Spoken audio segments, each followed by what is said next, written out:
झरक report लखा ॾिनो झरकाई senator Sassi पली जो अॼु झरक पहुची मोहम्मद अली सोलंकीअ जे ओचिते हादसाती वफ़ात ते संदसि ॻोठ में संदसि घरवारी ॿारनि भाइरनि ऐं पोइरनि सां दुख जो इज़हार कयो ऐं ताज़ियत कई। उन मौक़े ते ससी पली जो चयो त मोहम्मद अली सोलंकी हिकु सिंध दोस्त ऐं हिमत वारो माण्हू हो। सॼी उमिरि जुरतमंदी सां हलियो हो, असांजे अहम साथियुनि मां हो ऐं तमामु ॾुखियनि हालतुनि ऐं मौक़नि ते असांजो साथ निभाईंदो रहियो। मोहम्मद अली सोलंकीअ जो विछोड़ो ॾाढो ईज़ाईंदड़ आहे। हिन चयो त असांखे असांजो बहादुर साथी ऐं भाउ मोहम्मद अली हमेशह यादि रहंदो। ताज़ियत खां पोइ ससी पली जो पंहिंजे मिटनि माइटनि साथियुनि सां गॾिजी मोहम्मद अली सोलंकी जी क़बर ते दुआ पिणु घुरी।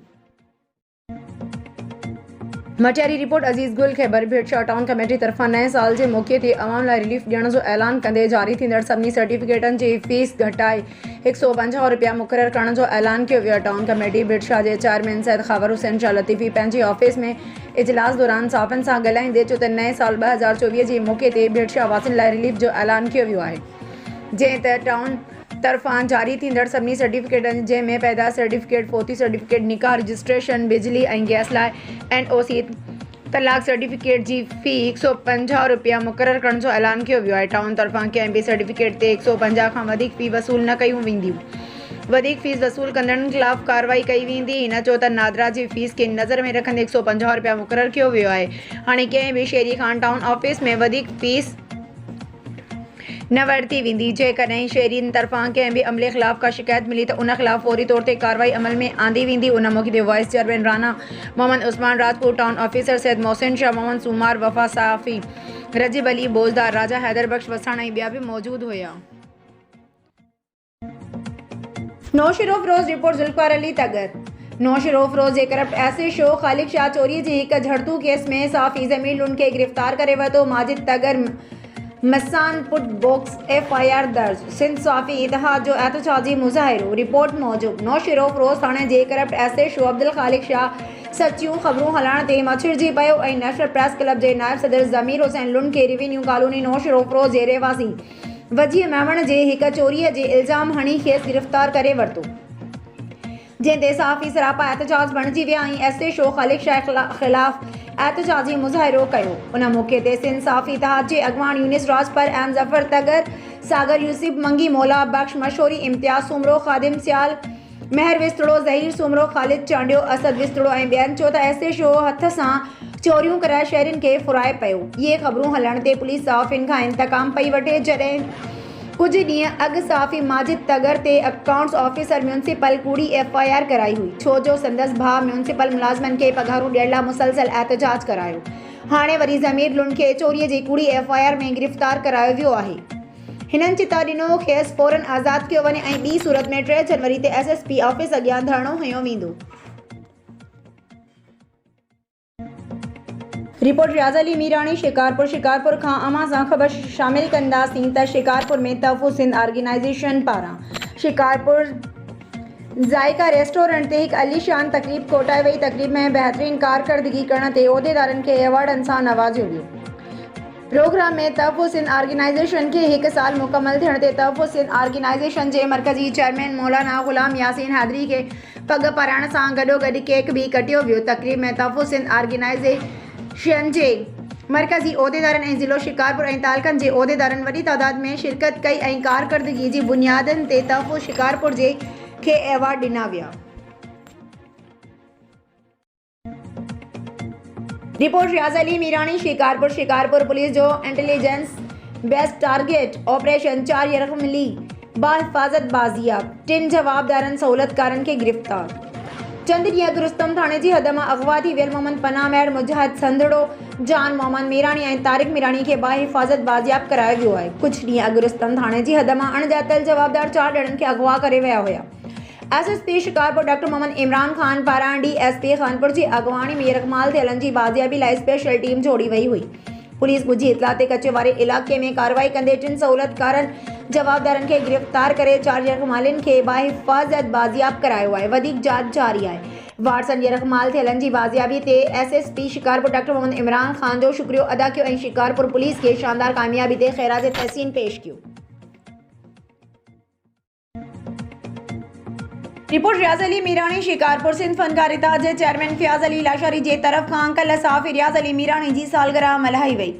सिंध फनकारिता जे मरकज़ी ऑफिस में, जंहिंमें सियासी, समाजी, अदाकार, साफ़िन, गुलूकार, अदीब ऐं पंहिंजे दोस्तनि शिरकत कई। जंहिं दोस्तनि में फ़ियाज़ लाशारी, इमदाद अली सूमरो, DAO स्पोर्ट्स साईं एजाज़ अहमद खोखर, नादिर अली बलोच, सईद सूमरो, GA सिंध महाज जो ज़िला सदर असद अली सूमरो, इमरान अली मंगी, गुलजार S हकड़ो, रीजनल प्रेस क्लब जो सदर ज़ख्मी रशीद महर, उस्ताद असलम मगसी, अनीस इरशाद बलोच, वाजिद अली जतोई, नदीम हिम्मत जतोई, वकार खास केली, नाजिम जोगी, इम्तियाज़ जोगी, रज़ा मोहम्मद जाफरी, फ़हीम जमाली, इम्तियाज़ बूढ़ो, रमज़ान बूढ़ो, सद्दाम शेख, सादिक अब्बासी, कासिम शेख, वकार शेख, फनकार फ़हीम अब्बास, बशीर अबड़ो, डॉक्टर मुनीर मुग़ल, NS वाबडा, जावेद अली चंग, चाचा इस्लाम लोहर ऐं ॿिया केतिरा ई दोस्त शामिल हुआ।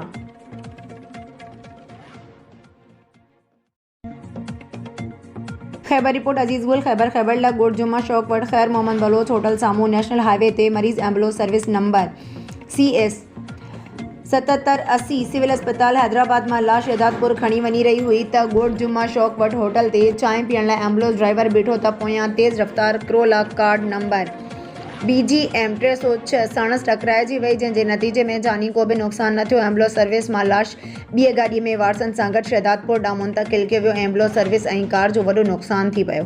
कार मालिक जो चवणो हो त हीउ हादसो कोहीड़े जे हुअण सबबु थियो आहे ऐं हादसे वारी जाइ ते खेबरानी पुलिस पहुची वई।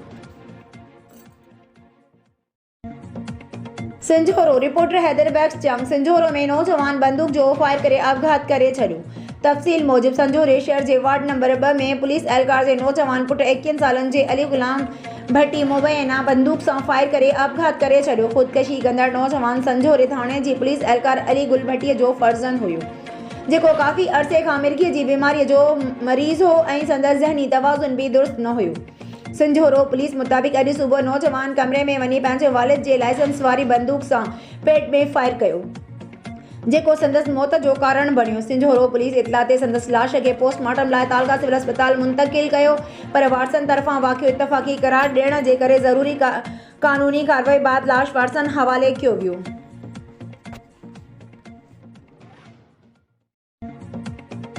ठुल रिपोर्ट फैज़ सूमरो कुछ ॾींहं अॻु ठुल जे A सेक्शन थाणे जी हद सरदार मोहम्मद मियां सूमरो कॉलोनी में बखराणी बिरादरीअ जे माण्हुनि पारां पोरियत हारिफ़ लाशारी जे घर ते हमले में ज़ख़्मी थियल हारिफ़ लाशारी जे पीरसन अमर जंदल ख़ातून धक्कनि जा सूर न सांदे तड़पी फ़ौत थी वई आहे।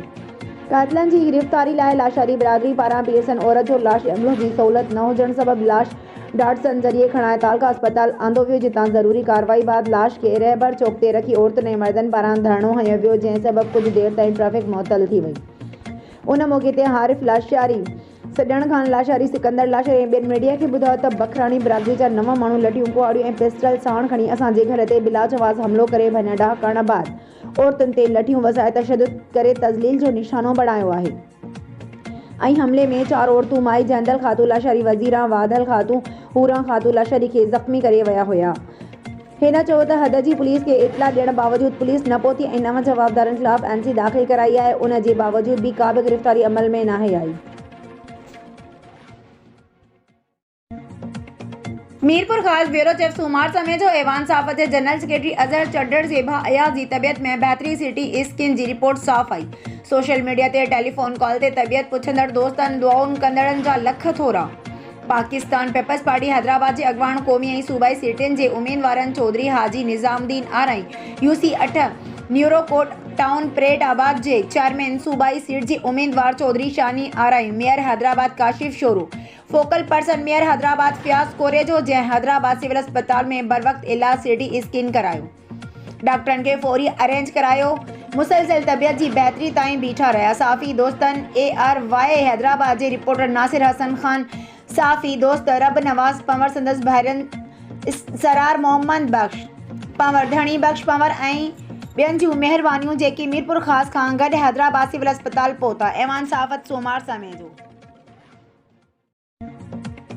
सांगड़ रिपोर्ट चीफ गुलाम कादिर कैरी शहदादपुर सिंधी अदबी संघर्ष शाख शहदादपुर पारां शाह लतीफ़ जे अमर सूरमी माई सूणीअ जी मज़ार ते साल 2023 जी लहंदड़ सिज खे अलविदा करण ऐं 2024 खे आजिया लाइ मुशाइरे जी इनकाद कयो वियो।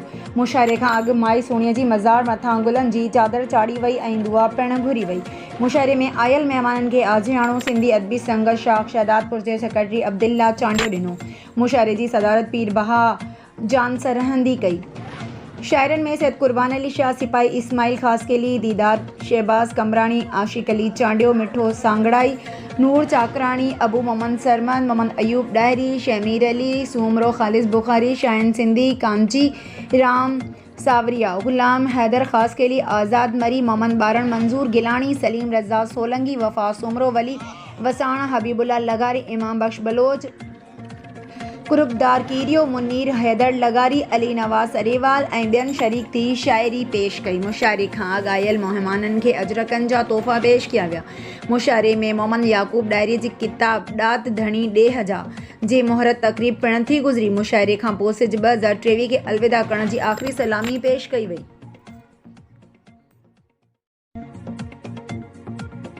मटियारी रिपोर्ट अज़ीज़ गुल खैबर। भीड़ शाम अज़गिरिया इल्म व अमल तहरीक पाकिस्तान ज़िला मटियारी तरफ़ां 2 माही इल्मी फ़िक्री व नज़रियाती तरबियती वर्कशॉप मुनक़द कई वई।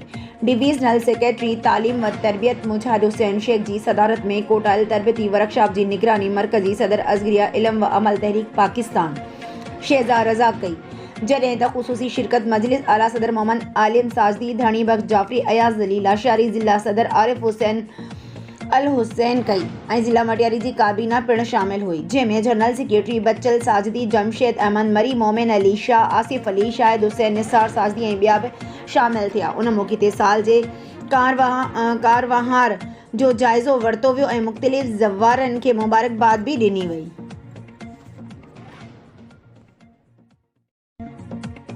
क्लब महड़ 2024 साल चूंडू सरपरस्त डॉक्टर इलाही बख्श चांडियो सीनियर साथी अजीबुल्ला कंबरानी जी निगरानी में थी गुज़रियूं, जंहिंमें सदर मंसूर मैसर, सीनियर नायब सदर आमिर अली तीवणो, नायब सदर Shahid Maisar, general secretary Abdul Rehman Kambrani, joint secretary Sabir Kolachi, इत्तलात सेक्रेटरी सुधीर चांडियो, खजानची कमेटी ते मीर रियाज सूमरो, जान मोहम्मद झंडे, डॉक्टर अरशद सूमरो, जमील भुट्टो पिणु चूंडिया विया। इलेक्शन वारी तकरीब खे ख़िताब कंदे अॻवाननि चयो त नेशनल प्रेस क्लब महड़ आज़ाद सहाफ़त लाइ कमु कयो आहे। ईंदड़ वक़्त बि महड़ शहर जे मसइलनि में महड़ जी आवाम जो आवाज़ बणिजण जी कोशिश कंदासीं। उन मौक़े ते नवनि चूंडियल उहिदेदारनि खे गुलनि जा हार पाराए मुबारक ॾिनी।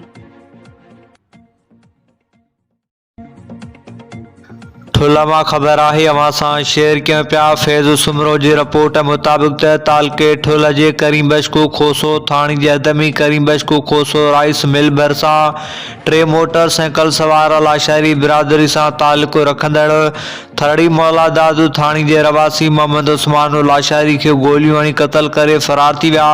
इलाइक़े में चोॿोल आहिनि त नौजवान उस्मान खे कारे तकरार तां क़तल कयो वियो आहे। पुलिस वाक़े वारे हंधि पहुची लाश खे पोस्टमार्टम लाइ तालका अस्पताल मुंतक़िल कयो आहे।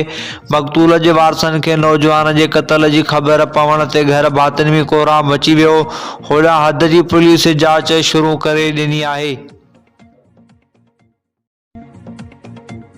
14 सालियानी कैंप सकरन हर साल जी इन साल भी इमदाद फाउंडेशन पारां डॉक्टर सैयद ज़िया शाह जी निगरानी में गवर्नमेंट हाई स्कूल मजीद कीरियो में समाज सुधारक सैयद इमदाद मोहम्मद शाह जी याद में मुफ्त मेडिकल कैंप कायम कई वई, जंहिंमें मुख़्तलिफ़ बीमारियुनि जे माहिर डॉक्टरनि शिरकत कई। इस्तक़बाली कैंप ते मरीज़नि जी दाख़िला कंदड़ मोहम्मद बच्चल ॾेओ मीडिया खे ॿुधायो त लॻभॻि 2100 मरीज़ कैंप ते आया। डॉक्टर ज़िया शाह ॻाल्हाईंदे चयो त 2010 खां सिंध जो दर्द सीने में सांडे दुनिया छेड़ींदड़ सैयद इमदाद मोहम्मद शाह जी ऐसाले सवाब ऐं संदसि समाजी पासनि वारे कम खे जारी रखंदे कैंप जो एहतमाम थियो। अॼु ही 14 सालियानी कैंप आहे जेका हर साल दिसंबर में लगाई वेंदी आहे, छाकाणि जो दिसंबर में सैयद इमदाद शाह जो जनमु थियो। उन करे असीं सम्झूं था त जेकी हाकरी किरदार आहिनि उन्हनि खे हर हवाले सां यादि रखणु घुरिजे। उन करे असां साईं इमदाद शाह खे यादि कंदा आहियूं त जीअं संदसि कयल समाजी ख़िदमतनि जी तसलसल खे जारी रखिजे। हिन वधीक जो त हिते मुख़्तलिफ़ बीमारियुनि सां गॾु थैलेसीमिया जे ॿारनि लाइ ब्लड डोनेशन कैंप जो पिणु एहतमाम कयो वियो, जिते केतिरनि ई नौजवाननि रतअतियो कयो। कैंप जे ख़ासि ॻाल्हि ॿुधाईंदे सैयद ज़िया शाह चयो त मरीज़नि खे चेक करण बाद खेनि दवाऊं पिणु मुफ़्त ॾिनियूं वयूं, जेकी समूरियूं मल्टी नेशनल कंपनियुनि जूं हुयूं। का बि दवा लोकल न ॾिनी आहे। जिन डॉक्टरनि कैंप में हिसो वरितो उन्हनि में doctor Mohammad Sadiq Sial, doctor A D. Keerio, doctor Mansoor Qureshi, Ghulam Nabi Channa, doctor मामून समेत केतिरा ई डॉक्टर शामिल हुया। कैंप जी पुॼाणी ते सैयद इमदाद शाह जे फर्ज़ंदनि सैयद ज़िया शाह ऐं सैयद ज़ैन शाह समूरनि डॉक्टरनि ऐं थैलेसीमिया जे टीम खे अजरकनि जा तोहफ़ा पेश करे संदन मान में मांझांदे जो पिणु एहतमाम कयो। खैबर रिपोर्ट अजीज गुल खैबर खैबरानी जे हदगोड रशीद खैबर में रोड हादसो 2 ॼणा ज़ख़्मी रात देर सां खैबरानी थाणे जी हदगोड रशीद खैबर वटि हाजी भूरो खैबर जी ओताक साम्हूं खैबर खां टंडो आदम वेंदड़ कार जो टंडो आदम खां ईंदड़ बस सां हादसो पेश जंहिंजे नतीजे में टंडो आदम जा 2 रहवासी हर हिकु काशिफ अली सेतो ऐं शाहिद अली सेतो जिन ज़ख़्मी थी पिया जिन खे खैबरानी पुलिस तालका अस्पताल मटियारी न्यू वियो खैबरानी पुलिस बस समेत ड्राइवर खे पंहिंजी तहवील में वठी छॾियो। खैबर रिपोर्ट अजीज गुल खैबर हाला में म्यूनसिपल चेयरमैन हाला जे घर लॻ चीफ इंजीनियर बशीर अहमद मेमण जे घर मां चोरीअ जी वारदात नामालूम चोर बंदि पियल घर जा ताला टोड़े लखे रुपयनि जा सोना ज़ेवर कैश रक़म समेत ॿियो क़ीमती सामान ॿोहारे विया। पुलिस जी बरवक़्त कार्रवाई ते हिकु जवाबदार गिरफ़्तार संदसि साथी फरार थियण में कामयाब थी विया। Sanghar report bureau chief Ghulam Qadir Keerio Sanghar NA 209 ते GDA तरफ़ां मुतवक्का उम्मीदवार मोहम्मद खान जुड़े जो चयो आहे त PP बोखलाहट जो शिकार आहे। रिटर्निंग ऑफिसर मुंहिंजो फार्म सियासी दबाव बाद रद्द कयो आहे जेका मूंसां नाइंसाफ़ी आहे। उन फ़ैसिले ख़िलाफ़ इलेक्शन ट्रिब्यूनल में वेंदसि। उमेद आहे त मुंहिंजो फार्म बहाल थी वेंदो। इलेक्शन कमीशन खे अहिड़नि रिटर्निंग ऑफिसरनि जो नोटिस वठणु घुर्जे। हिन चयो त नवाज़ शरीफ़ ऐं जहांगीर तरीन जो फार्म बहाल थी सघनि था त मूं कहिड़ो वॾो ॾोह कयो आहे। हिन चयो त मुंहिंजो केस अॻे ई सुप्रीम कोर्ट में आहे जेको 2 जनवरी ते रखियल आहे। अहिड़ो इज़हार टंडो आदम जे ॻोठ संजर जूणेजो में मीडिया सां ॻाल्हाईंदे कयो। हिन चयो त PP जेको पोखियो आहे उहो लुणंदी। PP जी 15 सालनि जे दौर में रिकॉर्ड करप्शन थी आहे। महांगाई उरूज ते पहुती आहे। अवाम PP मां बेज़ार आहे। मुंहिंजी GDA में शामिल थियण सां PP हल्कनि में थरथिलो मतल आहे। हिननि जी कोशिशि आहे त मोहम्मद खान इलेक्शन में हिसो न वठे पर उहा संदन भुल आहे। मुंहिंजे पुटु असगर जूणेजो फार्म बहाल थी वियो आहे। हिकु सवाल जे जवाब में हिन चयो त PP मुंहिंजे भाइटे सलाउद्दीन जूणेजो खे लखी ब्लैकमेल पई करे जंहिं करे संदसि फार्म मुंहिंजे साम्हूं भरायो वियो आहे। PP पंहिंजे शिकस्त ॾिसंदे बौखलाहट जो शिकार आहे। इलेक्शन में मुक़ाबिलो करण बजाए मुंहिंजो फार्म रद्द करण लाइ मुंहिंजी समूरी ताक़त लॻाए रही आहे पर उन में खेनि कामयाबी न मिलंदी। इंशाअल्लाह समूरे ज़िले में PP खे इबरतनाक शिकस्त ॾींदासीं। हिन चयो त मुंहिंजे GDA में शामिल थियण सां PP ज़िले में उम्मीदवारनि जो फ़ैसिलो बि नाहे करे सघी। सभिनी सियासी माण्हुनि खे सभिनी तकनि ते फार्म भरण जूं हिदायतूं ॾिनियूं वयूं आहिनि पर अवाम हिन भेरे खेनि रद्द कंदो। सकरन रिपोर्ट काज़ी अली रज़ा सना यूनाइटेड मेमण जमात पारां सकरन शहर जे मेमण बिरादरी सां 2023 खे अलविदा ऐं साल 2024 जी आजिया लाइ एहतिसाब ऐं शुक्राने जी तक़रीब मुनक़द कई जंहिंमें मेमण बिरादरीअ जे बुज़ुर्गनि ऐं नौजवाननि शिरकत कई। तक़रीब में बुज़ुर्गनि पारां नौजवान खे कम ऐं किरदार बहितर करण ऐं कारोबारी सरगर्मियुनि में ईमानदारी सां दिलचस्पी वठण बाबति नसीहतूं कयूं वयूं। उन मौक़े ते गुलाम मुस्तफ़ा मेमण शौकत हुसैन मेमण निज़ामुद्दीन मेमण अब्दुल रशीद मेमण गुलाम रसूल मेमण नवीद अहमद मेमण ऐं रिज़वान मेमण अलॻि अलॻि ॻाल्हाईंदे चयो त अहिड़ियूं विहेकूं सिर्फ़ु साल जी पुॼाणीअ ताईं न साल जी आजिया लाइ न बल्कि वक़्त ब वक़्त थियणु घुरिजनि छाकाणि जो ही मौक़िया सिख्या जा मर्कज़ हूंदा आहिनि। अॼु जी कचहरीअ मां घणो कुझु सिखियो अथऊं। हिननि वधीक चयो त बिरादरी जा मसइला बि ज़ेरे बहस रहिया त आइंदा जी हिकमत अमली ते पिणु गौर थियो। उन करे खेरो लहणनि मेमण बिरादरीअ जा नौजवान जिन मिलण जे मौक़ो फ़राहम कयो। तक़रीब में ज़ाहिद हुसैन मेमण मौलूद शरीफ़ पंजतनि जी सारा ऐं प्यार अमुन जा गीत ॻाए महफ़िल खे चार चंड लॻाया। उन खां अॻु गुलाम अली मेमण आयल महिमाननि खे आजियाणो पेश कयो जॾहिं त वसीम मेमण तारिक मेमण ऐं वक़ार मेमण महिमाननि जो आदर भाग कयो। प्रोग्राम में डॉक्टर नसीर अहमद मेमण काज़ी जावेद सनाई ऐं काज़ी अरशद मेमण समेत ॿिया पिणु शरीक हुया।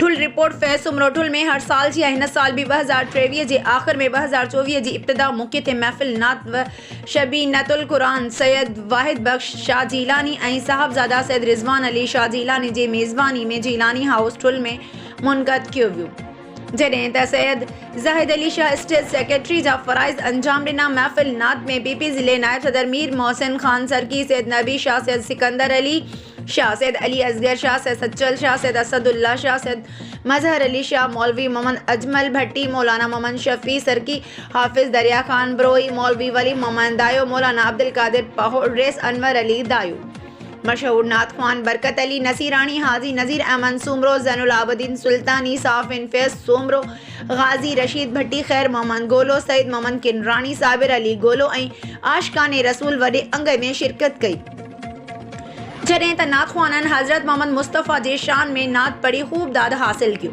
इशा जी नमाज़ खां बाद काठिन जो मच ॿारे शबीनतुल क़ुरान जो सिलसिलो शुरू कयो वियो, जंहिंमें हाफ़िज़नि सगोरनि सॼी राति अल्लाह जो कलाम पढ़ियो।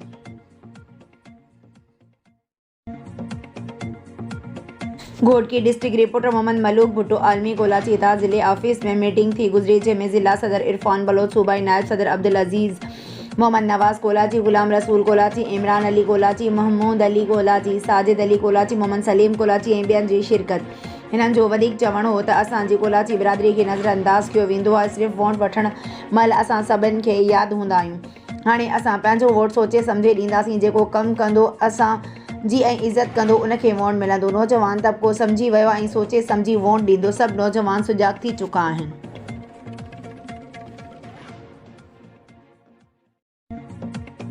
ठुल रिपोर्ट फैज़ सुमरो ठुल में हर साल जी हिन साल भी 2023 जे आख़िर में 2024 जी इब्तिदा मौक़े ते महफ़िल नात व शबीनतुल क़ुरान सैयद वाहिद बख्श शाह जीलानी ऐं साहबज़ादा सैयद रिज़वान अली शाह जीलानी जी मेज़बानी में जीलानी हाउस ठुल में मुनक़द कयो वियो, जॾहिं त सैयद ज़ाहिद अली शाह स्टेट सेक्रेटरी जा फ़राइज़ अंजाम ॾिना। महफ़िल नात में पीपी ज़िले नायब सदर मीर मोहसिन ख़ान सरकी, सैयद नबी शाह, सैयद सिकंदर अली शाह, सैयद अली असगर शाह, सैयद सच्चल शाह, सैयद असदुल्ला शाह, सैयद मजहर अली शाह, मौलवी मोहम्मद अजमल भट्टी, मौलाना मोहम्मद शफ़ी सरकी, हाफिज़ दरिया खान ब्रोई, मौलवी वली मोहम्मद दायो, मौलाना अब्दुल कादिर पहोड़, रेस अनवर अली दायो, मशहूर नात ख़्वान बरकत अली नसीरानी, हाजी नज़ीर अहमद सुमरो, ज़ैनुल आबिदीन सुल्तानी, साफ़िन फैज़ सोमरो, गाजी रशीद भट्टी, खैर मोहम्मद गोलो, सईद मोहम्मद किनरानी, साबिर अली गोलो ऐं आशिकाने रसूल वॾे अंग में शिरकत कई।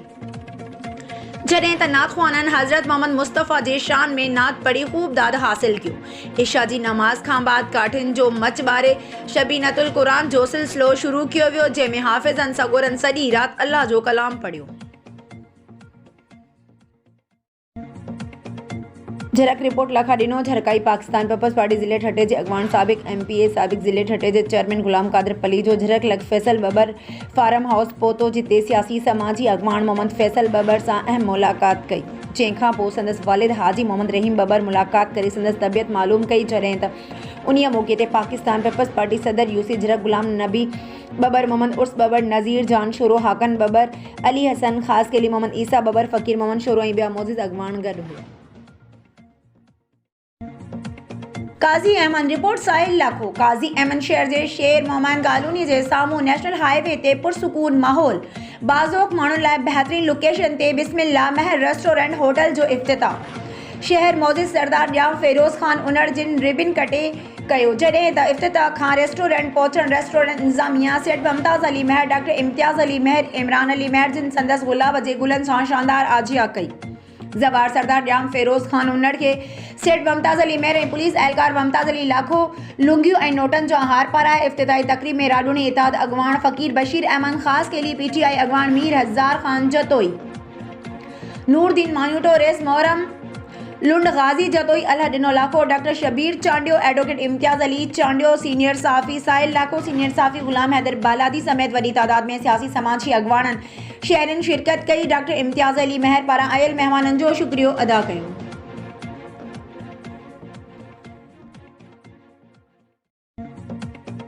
झरक रिपोर्ट लखा ॾिनो झरकाई।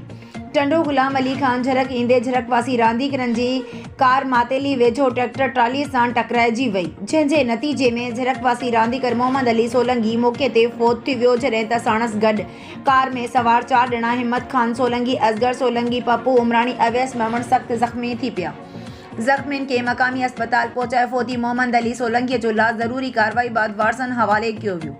लाश झरक घर पहुचण ते घर में कोहराम अची वियो, खेसि अबाणी कब्रिस्तान में मिठी मां हवाले कयो वियो। संदसि जनाज़े में सियासी समाजी अॻवाननि पाकिस्तान पीपल्स पार्टी ज़िले ठटे जो अॻवान गुलाम कादिर पली जो, पाकिस्तान पीपल्स पार्टी अॻवान सैयद गुलाम हैदर शाह शिराज़ी, मेंबर ज़िले काउंसिल गुलाम नबी मलण बब्बर, मेंबर ज़िले काउंसिल अहमद पालारी, मेंबर ज़िले काउंसिल गुलाम नबी वली फारम बब्बर, शहरिन साफ़िन रांदीगरनि ऐं ॻोठणनि वॾे अंग में शिरकत कई। रिपोर्ट राज़अली मीरानी शिकारपुर न्यू फौजदारी थाणे जी हदद जुनू बाईपास ते ॿिनि मोटरसाइकिलनि जो आम्हूं साम्हूं टक्कर। नतीजे में हिकु ॼणो मौक़े ते फ़ौत, हिकु ॼणो ज़ख़्मी। फ़ौतीअ जी सुञाणप ॻोठ जुनू वासी इमरान वल्द नज़ीर महर तौर थी आहे। ज़ख़्मीअ में अरबाब भरचूण शामिल आहिनि। रिपोर्ट राज़अली मीरानी शिकारपुर मरकज़ी जमात अहले सुन्नत शहर गढ़ी यासीन जे उहदेदारनि जी मीटिंग मियां मोहम्मद सालिम जान हाशमी अमीर मरकज़ी जमात अहले सुन्नत ज़िले शिकारपुर जे सदारत हेठि दफ़्तर मरकज़ी जमात अहले सुन्नत तालका गढ़ी यासीन में थी गुज़री, जंहिंमें मरकज़ी जमात अहले सुन्नत तालका गढ़ी यासीन जे नायब अमीर फ़कीर अमीर बख्श कासमी, नाज़िम आला शहर गढ़ी यासीन, फ़कीर शुएब अहमद कासमी समेत शहर जे उहदेदारनि शिरकत कई। उन मौक़े ते मियां मोहम्मद सालिम जान हाशमी अमीर मरकज़ी जमात अहले सुन्नत ज़िला शिकारपुर इजलास में ॻाल्हाईंदे चयो त सियासी जमायतूं त क़बीलाई रतो छाणण जो त मज़ो वठी रहियूं आहिनि। असांखे तालके गढ़ी यासीन समेत ज़िले शिकारपुर में क़बीलाई तकरार जे ख़ात्मे लाइ कमेटी जोड़ी वेंदी, जेका झड़ींदड़ धुरियुनि सां राब्तो करे जल्द उन्हनि ॾांहुं मेड़ काफ़िलो खणी हिन खूनी तकरार जे ख़ात्मे ताईं उन्हनि ॾांहुं वेंदासीं। असांजी कोशिश हूंदी त मरकज़ी जमात अहले सुन्नत पाकिस्तान जी क़यादत सां राब्तो करे ज़िले शिकारपुर में थींदड़ क़त्ल गैरत जे ज़ाब्तनि खे आणण लाइ वफ़द जी सूरत में धुरियुनि में सुलह करायो वेंदो ऐं अमन अमान जी सूरत हाल खे बहितर बनाइण ऐं ज़िले शिकारपुर में तालीम जो मयार बहितर बनाइण सां ई असांजो अज़म आहे। निशरो अशात मरकज़ी जमात अहले सुन्नत ज़िला शिकारपुर।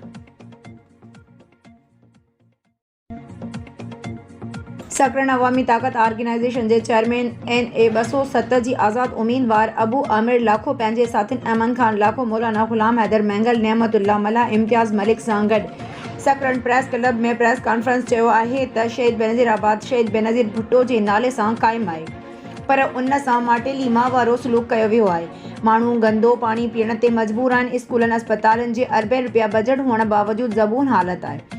हिननि जो त आसिफ अली ज़रदारी 6 लख एकड़ ज़मीन 18 शुगर मिलनि मुख़्तलिफ़ कंपनियुनि में शेयर्स ऐं अरबियन रुपयनि जो मालिक आहे, पर हू मुकमल टैक्स जमा नथो कराए। अगरि हू 75% बि टैक्स बि जमा कराए त सिंध जा मारोड़ा सुख जो साह खणी सघनि था।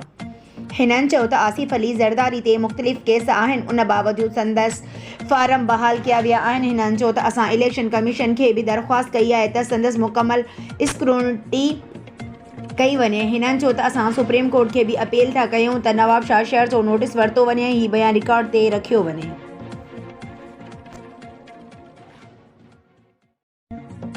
सकरन रिपोर्ट काज़ी अली रज़ा सनाई मस्जिदूं अल्लाह जा घर आहिनि, जिते अल्लाह जी इबादत, क़ुरान जी तिलावत, दुरूद ऐं सलवात ऐं नेकी जा दर्स ॾिना वेंदा आहिनि।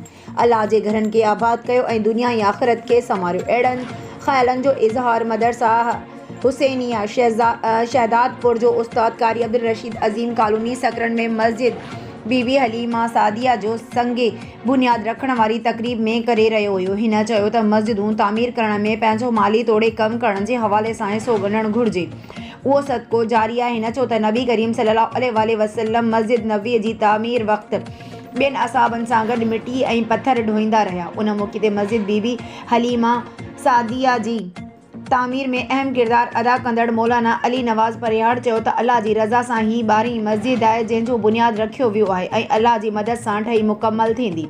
उन मौक़े ते मौलाना निज़ामुद्दीन जोखियो, मौलाना मसरूर अहमद सोलंकी ख़िताब कयो। आख़िर में ख़ैर जी दुआ घुरी वई ऐं ख़ैरात फ़ी सबीलिल्लाह जो पिणु एहतमाम कयो वियो। तक़रीब में मुफ्ती ज़ैनुल आबिदीन राहू, उस्ताद कारी Gul Mohammad Malik, chairman town committee Sakrand Syed Uzair Akhtar Shah ऐं ॿियनि शिरकत कई। ठुल रिपोर्ट फेयर सूमरो कुझु ॾींहं ठुल जे ए सेक्शन थाणे जी हद सरदार मोहम्मद मियां सूमरो कॉलोनी जी रहवासी 7 सालनि जी मौसूम ख़ालिद महमूद पुट खैर मोहम्मद बखराणी जो लाश मूसा शाख मां हथ आयो। वारसनि पारां पाड़े वारनि सूमरो ऐं लाशारी ते NC दाख़िल कराए गिरफ़्तार करायो वियो। पुलिस जी इंक्वायरी बाद गिरफ़्तार किलनि खे आज़ादु करे छॾियो। वरी कुझु ॾींहं बाद बखराणी बिरादरीअ जी माण्हुनि पाड़े श्री पोरियत हारिफ़ लाशारी खे गिरफ़्तार कराए बखराणी बिरादरी जे 9 माण्हुनि लठियुनि कुआड़नि सां हमलो करे 4 औरतुनि वज़ीरा ख़ातून ऐं पूरा ख़ातून लाशारी, जेंदल ख़ातून, वाधल ख़ातून लाशारी खे धक हणी सख़्त ज़ख़्मी करे विधो, जॾहिं त हिकु पीरसन औरत खे लठियूं लॻण सबबि मरणगीर हालत में वारस जे कम बाद अस्पताल खणाए विया। डॉक्टरनि पीरसन औरत खे लाइलाज जो चई वापसि मोटाए छॾियो। राब्ते करण ते मुतासिर आरिफ़ लाशारी दाईंदे साफ़िन खे ॿुधायो त नीकर मस्तानो ख़ालिद महमूद बखराणी मिर्गीअ जी बीमारीअ में मुब्तला हो, जेको मूसा बैराज ठुल में किरी फ़ौत थी वियो, जंहिं जो इल्ज़ाम सूमरा ऐं लाशारी जे माण्हुनि मथां मड़े केस कयो वियो हो, जेके बखराणियुनि खे मिंथ मेड़ करे पंहिंजी जान छॾाए विया ऐं वरी 10 ॾींहं गुज़रण बाद मूंखे गिरफ़्तार कराए 9 जवाबदारनि ख़ैर मोहम्मद बखराणी, जान मोहम्मद, नज़र मोहम्मद, ताज मोहम्मद, मोर ख़ान, शेर ख़ान, मुनसिब ख़ान मोहम्मद बखराणी हिकु अणॼातल माण्हू लठिन कुहड़नि ऐं पिस्टल साण खणी मुंहिंजे घर ते हमिलो करे भञ ॾाह करे घर जूं दीवारियूं भञी औरतुनि ते लठियूं वसाए तशदुद करे सख़्तु ज़ख़्मी करे विया आहिनि। हिन चयो त जवाबदारनि पाण फेसबुक ते पोस्ट हलाई त असांजो मस्तानो छोकिरो मिर्गीअ में मुब्तला हो जेको पाणीअ में ॿुॾी फोत थी वियो आहे। बाद में पैसनि जे चकर में पाड़े वारनि खे पुलिस खां ॿधायो। हिन चयो त जवाबदारनि मुंहिंजे घर में प्लाट ॿाहिण लाइ बखराणी बिरादरी जे माण्हुनि घर ते बिला जवाज़ हमिलो करे भञ ॾाह करण बाद औरतुनि खे तशदुद जो निशानो बणायो आहे। मीरपुर ख़ास पाकिस्तान पीपल्स पार्टी हैदराबाद जे अॻवान उम्मीदवार क़ौमी assembly NA 220 Hyderabad PS 65 Hyderabad अलहाद चौधरी हाजी निज़ामुद्दीन आरई सां मुलाक़ात दौरान पंहिंजे तक जी अवामी ख़िदमत ऐं मसइलनि बाबति तफ़सीली ॻाल्हि ॿोल। ऐवान साफ़त सूमार समय जो मेड़ में सियारे जी मौसम शुरू थींदे ई थधि वधण सां गॾु कोहीर ऐं थधि में इज़ाफ़ो थियणु शुरू थी वियो आहे। सुबुह सां कोहीर ऐं थधि जे वधण सां सर्दी वधी वई आहे। माण्हू घरनि ताईं महदूद थी विया आहिनि। इंडस हाईवे ते गाॾियुनि जी रवानगी पिणु मुतासिर रही। मेड़ शहर ऐं आसपास जे इलाइक़नि में कोहीर ऐं थधि सबबि गाइड स्टेशन मेड़ जा 9 खां वधीक फीडर बंदि थियण करे बिजलीअ जो निज़ाम पिणु मुअतल थी वियो। मेड़ थधि ऐं कोहीर सबबि शहर दुकान मार्केटूं पिणु खुली न सघियूं। कारोबार मुतासिर ऐं ॾियाड़ी ते मज़दूरी कंदड़ पिणु परेशानियुनि खे मुंहुं ॾियणु लॻा। मोटरवे पुलिस जे DSP अब्दुल समद अबड़ो मूजिबि थधि ऐं कोहीर खे मद्देनज़र रखंदे इंडस हाईवे ते अलर्ट जारी करे अमले खे वधीक मुतहरिक करणु ऐं गाॾियुनि जे ड्राइवरनि खे फोग लाइटूं इस्तेमालु करण जी हिदायत कई आहे। हिन चयो त मौसम जी सूरतहाल खे ॾिसंदे ईंदड़ कुझु ॾिहाड़ियुनि में वधीक कोहीर ऐं थधि पवण जा इम्कान आहिनि।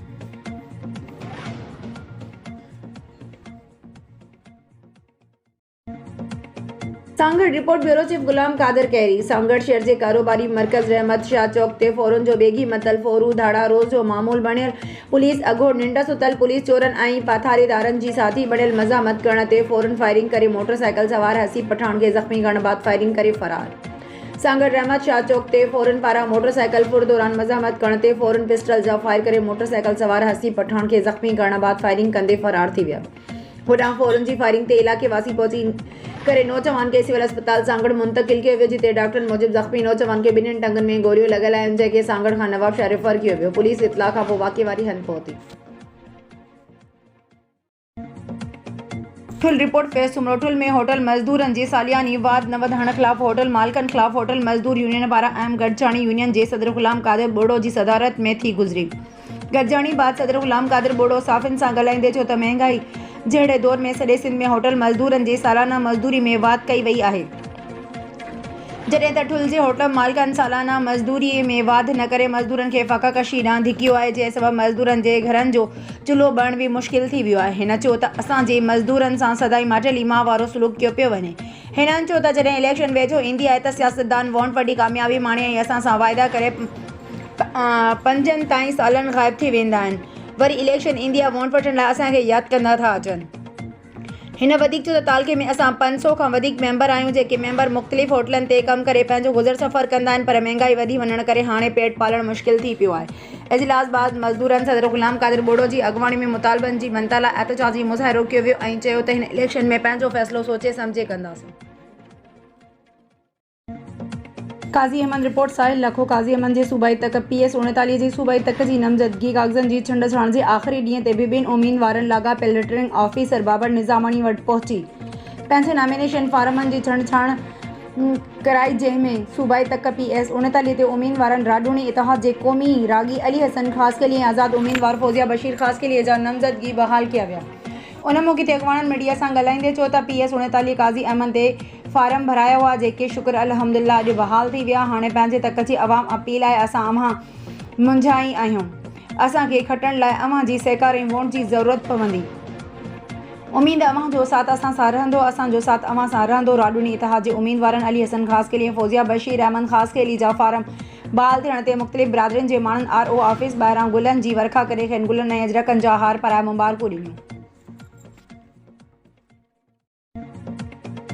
नौशरो फ़िरोज़ रिपोर्ट ज़ुल्फ़िकार अली तगर नौशरो फ़िरोज़ आसिफ कॉलोनी जी रहवासण मिसमात रहमत सोलंकी पंहिंजी धीउ ज़रीना सोलंकी सां गॾु नेशनल प्रेस क्लब पहुची बासरनि जे ज़ुल्मनि खां तंग थी मीडिया खे ॿुधायो त राशिद मला ग़ुलाम कादिर शुएब ऐं इमरान सोलंकी 20 माण्हुनि खां वधीक साण गॾिजी कल शाम जो घर में गिरी हमलो कियो। मिस मादर अहमद सोलंकी वधीक ॿुधा त राशिद मल्ला शराब जे नशे में धोतो हो, जेको माण्हुनि सां गॾिजी असांजे घर ते हमलो कियो, जंहिंमें मुंहिंजी धीउ ज़रीना मां ऐं मुंहिंजो पुटु इल्ताफ़ सोलंकी सख़्त ज़ख़्मी थी पियो, जंहिंखे सीरियस हालत में आंदो वियो, जिते नौशरो फ़िरोज़ सिविल अस्पताल जे इलाज आहे। नौशरो फ़िरोज़ पुलिस बासरनि सां रिश्वत वठी चुप जो रोज़ो रखी छॾियो आहे।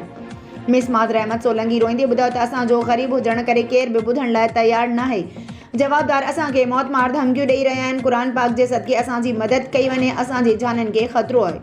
असीं अपील कयूं था IG सिंध DIG शहीद बनज़राबाद SSP नौशरो फ़िरोज़ ऐं ॿियनि वसवारनि खां त फ़ौरन बासरनि खे गिरफ़्तार करे असां सां इंसाफ़ कयो वञे, ॿी सूरत में पंहिंजो पाण खे मारींदसि। सकरन इमदाद शाह फाउंडेशन पारां 8हों सालियानो इमदाद शाह तालीमी हफ़्तो पुॼाणी ते पहुतो। उन सिलसिले में सम्स स्कूल मस्जिद कीरियो में शानदार तक़रीब मुनक़द कई वई, जंहिंमें सिंध जे ॾाहे जगदीश आहूजा महिमान ख़ासि तौरु शिरकत कई ऐं माज़ी हाल मुस्तक़बिल में तालीमी इदारनि जो किरदार ऐं नौजवाननि खे एहसासण जे हवाले सां लेक्चर ॾिनो, जंहिंमें सम्स स्कूल जी इंतिज़ामिया खे साराहींदे हिन चयो त जेकॾहिं सभु तालीमी इदारा सम्स वांगुरु थी पवनि त समाज में बहितरी अची सघे थी, छाकाणि जो हिते जे ॿारनि जो टैलेंट ॾिसी उमीद जागी आहे त सिंध बहितरी ॾांहुं वञे पई। हिन चयो त ॿारनि जो अंदाज़े गुफ़्तगू, टेबलोस, क़ौमी गीतनि ते परफॉर्मेंस समेत संदन कंपेयरिंग बि कमाल जी हुई। तक़रीब दौरान बरक़ सियासतदान सैयद इमदाद मोहम्मद शाह जी 88 जनम ॾींहं जे हवाले सां खेसि स्कूली शागिर्दनि ऐं शागिर्दाणनि पारां तक़रीरनि, टेबलोस, गीतनि ज़रिए भेटा पेश कई वई, जॾहिं त केक पिणु कटियो वियो। भेटा तक़रीब खे संदसि फर्ज़ंद सैयद ज़ैन शाह ख़िताब कंदे चयो त साईं इमदाद सिंध में तालीम, सिहत ऐं ज़राअत जी बहितरी लाइ ऊंदाही में ॾींहुं जियां किरदारु अदा कयो। हिन सिंध असेंबलीअ में सिंध जो वारिस थियो। हिन चयो त असांखे तालीमी इदारनि मां सुठा इंसान पैदा करणु घुरिजनि, जेकी समाजी बहितरी लाइ पंहिंजो किरदारु अदा कनि। इमदाद शाह मिसाली किरदारु हो, जंहिं हक़ ऐं सच जो ॾींहुं रोशन कयो। उन खां अॻु सम्स स्कूल जी managing director madam Tabassum Khoso आयल महिमाननि खे आजियाणो पेश करे प्रोग्राम जे मक़सद ते ॻाल्हायो। हिन वधीक चयो त इमदाद शाह तालीम खे हथी वठाई ऐं संदसि तालीम लाइ ॿार लाट मां अॼु सिंध जा ॿार लाभ हासिल करे रहिया आहिनि। तक़रीब खे मैडम अनीता पंजाणी, अजय पंजाणी ऐं काज़ी जावेद सनाई पिणु ख़िताब कयो। इमदाद फाउंडेशन जे चेयरमैन प्रोफेसर इनाम भट्टी प्रोग्राम जा इंतज़ाम संभालिया। शिकारपुर रिपोर्ट राज़ली मीरानी। शिकारपुर लकी गुलाम शाह जे साफ़ियुनि जो वफ़द रीजनल प्रेस क्लब पहुतो, जिते रीजनल प्रेस क्लब जे साथियुनि खे मुबारकबाद ॾिनी। वफ़द में जमील अहमद महर ऐं साफ़ी राज़ली मीरानी, गोगी राम, आफ्ताब महर, उस्मान भमरो, अब्दुल रज़ाक महर, फराज अहमद, रियाज़ उन्नत शामिल हुआ। जॾहिं त उन मौक़े ते डॉक्टर बशीर ब्रोई, सदर पाकिस्तान मुस्लिम लीग नून पिणु मौजूद हुआ। जॾहिं त शिकारपुर जे साफ़ी मुमताज़ जान ब्रोई खे सरपरस्त आला मोहम्मद सिद्दीक ब्रोई अजरक जो तोहफ़ो पेश कंदे मेंबरशिप ॾिनी। उन मौक़े ते सदर ज़ख़्मी रशीद महर चयो त असीं तमाम दोस्तनि जा शुक्रगुज़ार आहियूं, जेकी रीजनल प्रेस क्लब ते कई आया आहिनि। इंशाअल्लाह प्रेस क्लब समूरनि दोस्तनि जी ताक़त बढ़जंदो।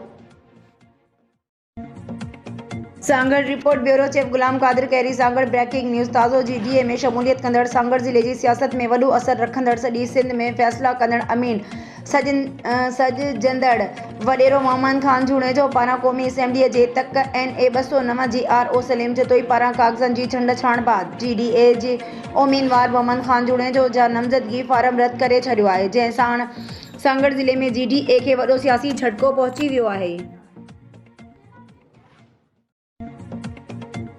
रिपोर्ट राज़ली मीरानी। शिकारपुर गढ़ी यासीन खरोस बिरादरी जे चङनि मुड़सनि जी ईंदड़ 2024 जी जनरल इलेक्शन जे हवाले सां बिरादरी जे चङे मुड़स मौजूद शख़्सियत सीनियर साफ़ी मीर सईद ख़ान खरोस जी सदारत में मुख़्तलिफ़ ॻोठनि जे चङनि मुड़सनि सां गॾु छाणी।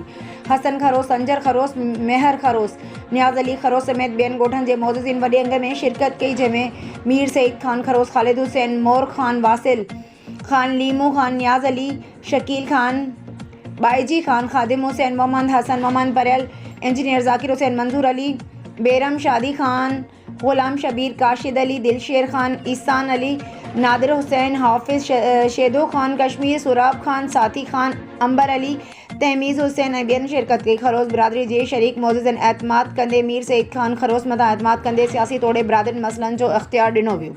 मीर सईद अमन बिरादरीअ जो शुक्रियो अदा कंदे चयो त आउं खरोस बिरादरीअ जो थोराइतो आहियां, जिन मूं मथां तमामु वॾी ज़िम्मेवारी रखी आहे ऐं बि बिरादरीअ जी अॻ जी आं बेलोभ ख़िदमत कई ऐं अॻिते बि कंदो रहंदुसि ऐं बिरादरी जे हर ॾुख सुख में साणनि पेश हूंदुसि ऐं आख़िर में दुआ ख़ैर घुरी वई।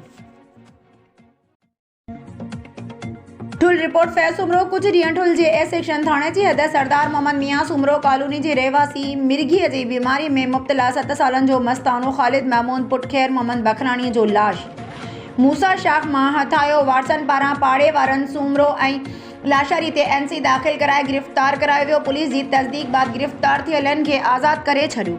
जॾहिं त कुझु ॾींहं गुज़रण बाद बखराणी बिरादरी जे माण्हुनि वरी हिक ॿिए पाड़ेसरी पोरियत आरिफ लाशारी खे गिरफ़्तार करायो। पोरियत जे घर ते बखराणी बिरादरी जे 9 माण्हू लठियूं कुआड़ी ऐं पिस्टल साण खणी हमिलो करे 4 औरतुनि वज़ीरा ख़ातू ऐं हुरा ख़ातू लाशारी पीरसन जैंदल ख़ातू पीरसन वादल ख़ातू लाशारी खे धक हणी सख़्त ज़ख़्मी करे विधो।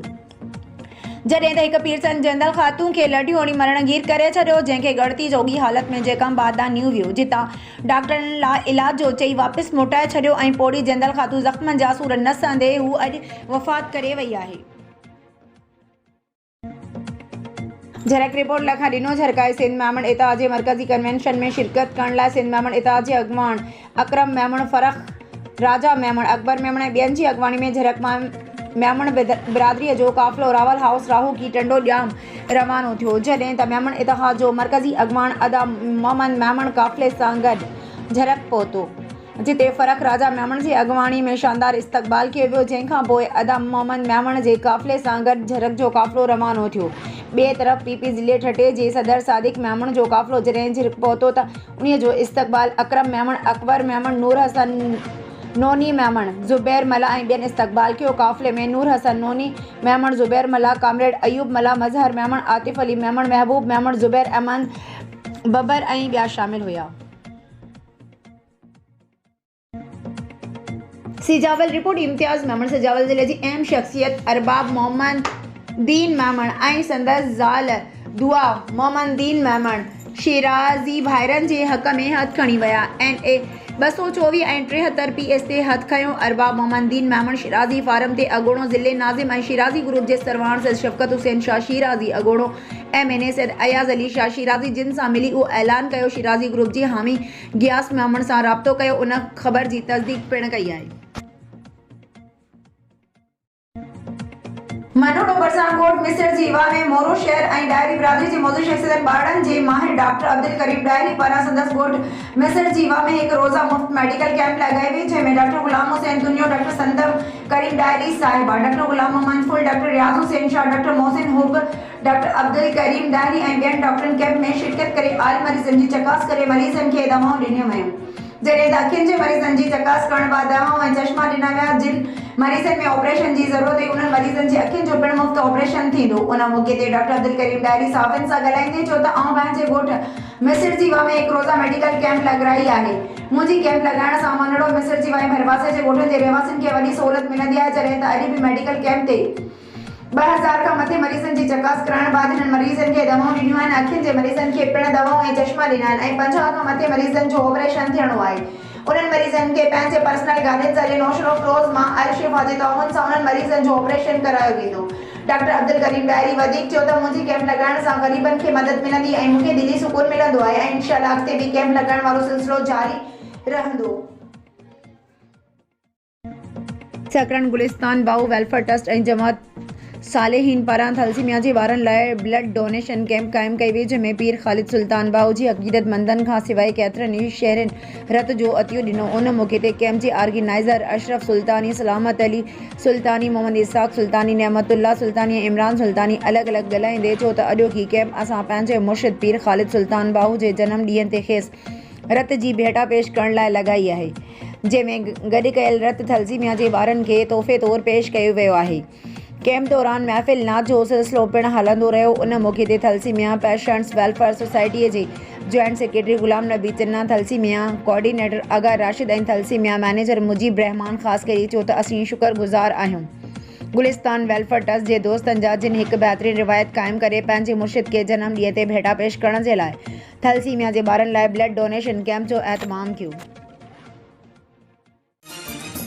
काज़ी अमन रिपोर्ट साहिल लखो काज़ी अमन DC 1 वार्ड नबी बख्श कॉलोनी जे रहवासियुनि जी राजूनी इताद अॻवान फ़कीर बशीर अमन ख़ासि सां संदसि रिहाइश गाह ते गॾिजाणी थी गुज़री। जैमें कालूनी वासिन सलेमान राव हाजी अब्दुल मजीद डायरी गुलाम शबीर मुगल बानो खान खास के लिए सूफ खान खास के लिए गुलाम सरवर उर्फ उस्ताद सूफ खान जतुल गुलाम कादिर खास के लिए गुलाम हैदर खास के लिए अली मोहम्मद उनर जुबैर खान मीरासी मोहम्मद यासीन घल्लू खान मोहम्मद खास के लिए मोहम्मद हाशिम मेहर खान सियाल मुदसर अली कोरी आज़ाद खान खास के लिए लीमू खान मला सुहागी मीरासी ब्या शरीक ऐं सभिनी बरादरनि पारां राडूनी एतहाद जे उम्मीदवारनि जी हिमायत जी यकीन ध्यानी कराई फ़कीर बशीर अहमद खास के लिए आयल सभिनी बरादरनि जो शुक्रियो अदा कयो।